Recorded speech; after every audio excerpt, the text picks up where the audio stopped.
Okay, I'm gonna get real in this, and it's probably gonna piss some people off, but I'm okay with that, because if I'm not being honest, then what else am I doing? I just got back from the DNC where I signed up to volunteer, and when I initially had signed up to volunteer, Joe Biden was still the nominee. It wasn't yet Kamala Harris. I've worked in progressive politics for a long time. I have worked for many different Democratic candidates, Senate candidates, House candidates, even some Democratic organizations. And as the years have gone by, I found myself getting more and more disillusioned with the Democratic Party, although until now I've never said that out loud or anywhere public. And I just want to say that by saying this, I'm not necessarily saying that the other party is better. I'm just giving you my experience with working with the Democrats. Throughout my career, I've mostly done campaign fundraising, so I've seen it the way that it works behind the scenes. And I know that candidates spend 8, 9, 10 hours a day just calling donors and begging rich people for money. It's pretty much the only people that they talk to. I mean, of course, sometimes they have to talk to voters, but the majority of their time is just spent calling and begging rich people to give them money for their campaigns. And what this inevitably means is that we don't actually live in a democracy. It's just rich people calling the shots and having the access to talk to the politicians. They're the ones that basically get their ear all day. They're the ones that can help shape and prioritize what the politician actually focuses on.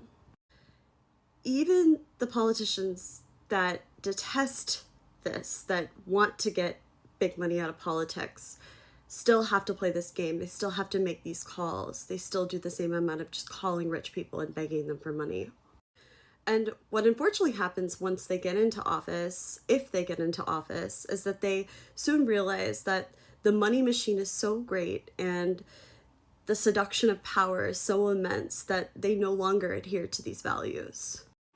When I first got into politics, I thought that Democrats were the party of the people.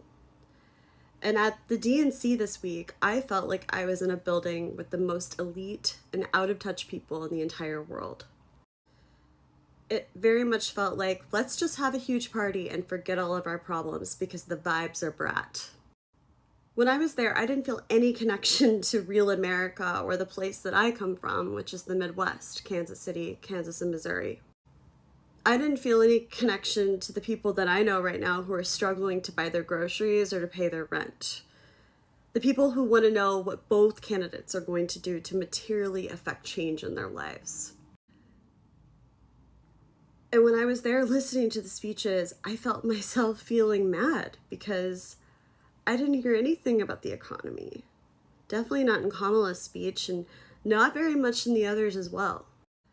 Instead, I heard generic platitudes, things like joy and respect and integrity, and what does that even mean? Let's make the military the most lethal in the world?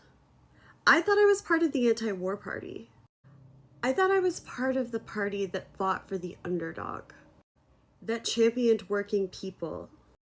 When and how did we just become the party of academia and affluence?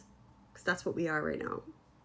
How can we ever say that we're going to fight corporate power or give a voice back to those communities that have been left behind when above the delegates on the floor in levels and levels and rings of suites with donors and corporations that we're literally looking down on the people below from above?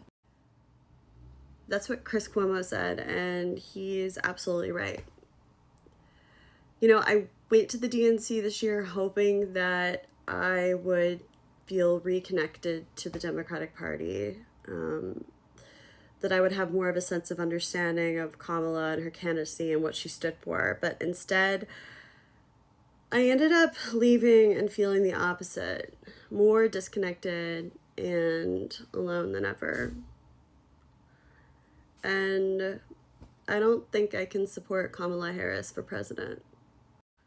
I don't even know if I can call myself a Democrat anymore. I don't know who I'm going to be supporting, but I know it's not her, and for once, I'm not afraid to say it.